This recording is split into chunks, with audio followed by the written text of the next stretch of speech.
Bonjour à tous, on est à la première manche du championnat de France élite à Autèche, sous pas mal de pluie malheureusement et de grêle. C'est relatif. Oui. Ça a permis de garder le militaire. Oui, voilà, pour garder en souvenir la saison 2013. Et donc à l'issue des qualifs, on a en pole position Jérôme Aigouin qui n'est pas parmi nous parce qu'il n'a plus de voix. Voilà.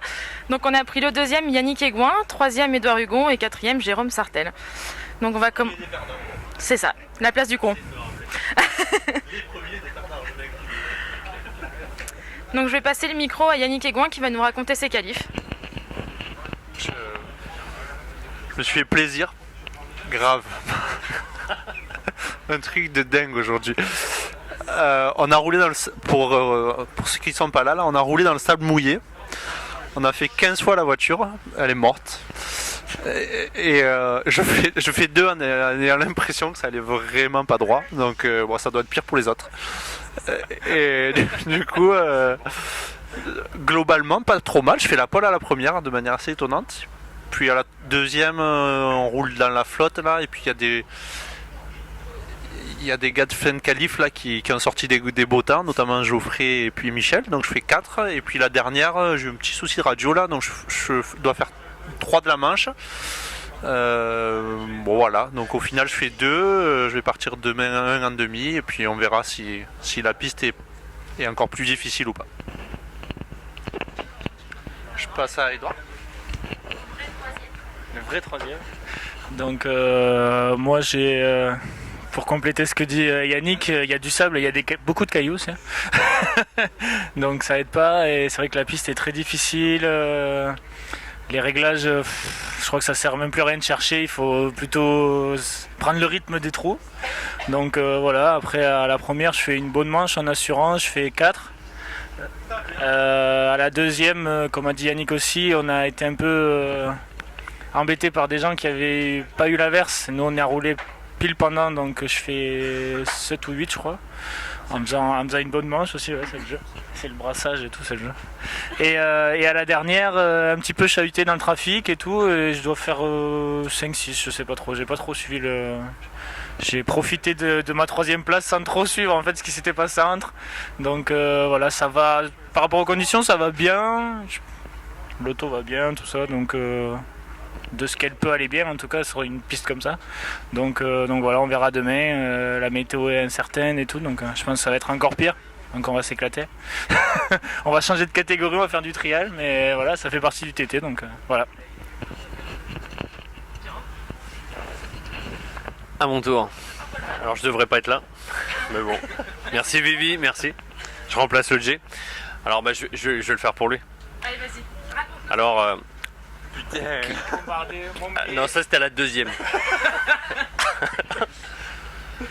Elle m'enviait à la première, putain, j'ai envoyé tout ce que je pouvais. Il parle comme ça?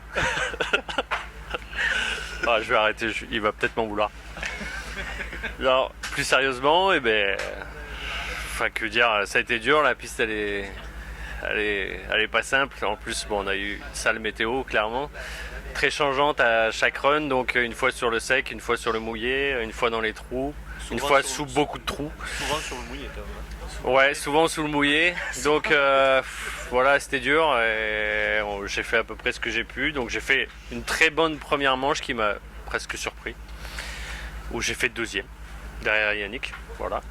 Et puis à la deuxième, je suis passé aussi sous l'humide là, donc là c'était un peu plus tendu. Et à la dernière, c'était pas trop mal, mais voilà, je me suis sorti tout seul comme un grand. Donc voilà, on essaiera de faire mieux demain. Et puis on va essayer d'affûter un petit peu pour essayer de gagner un peu en confort, parce que c'était pas simple. À mon avis, demain sera encore pire. Donc il va falloir être patient, je pense, pendant les 45 minutes de finale. Et voilà. Voilà un peu ce qu'on peut dire sur cette journée. Puis là, on va attaquer l'apéro parce qu'on voit toutes ces pizzas là. Et là, elle nous appelle. Attends, Viviane, encore des questions. Ah oui, c'est vrai, il y a les questions. Allez. 3 questions à vous poser. Donc la première c'est pour Yannick. Donc aujourd'hui tu roules avec ton ancien asso. Voilà. Et est-ce que tu peux juste nous parler un petit peu de l'assaut que tu as essayé à Montpellier? Je l'ai fait voler à la dirt en fait. Donc il y a En fait, mon asso de Montpellier, là, il est parti à Dirt pour servir de pièce au Ryan. Et puis, il y a des gens mal intentionnés qui nous l'ont dérobé. Donc aujourd'hui, je roule avec l'ancienne voiture parce que ma voiture, il y a quelqu'un qui l'a mis sur son établi pour la regarder. Donc voilà. Et puis là, normalement, j'aurai la série du nouvel assaut va sortir d'ici un mois. Donc on... Tu crois que c'est lui? Je pense que c'est lui. Ou Max. Il était dans la soupe de l'avion. Oh.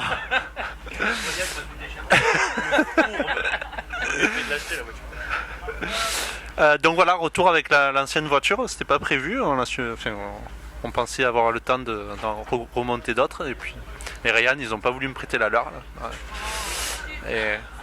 Et du coup, bon voilà, je roule avec le RC82, mais que ça va pas trop mal. Voilà, aujourd'hui je fais 2, on va essayer de faire un podium demain là, pour garder des chances pour le championnat, que ce soit pas plié à Pertuis, quoi, on sait jamais. Et puis voilà. Donc autour des doigts, toi c'est ta première saison sur l'OSI. Donc sur quel point as-tu travaillé en premier depuis ce début de saison?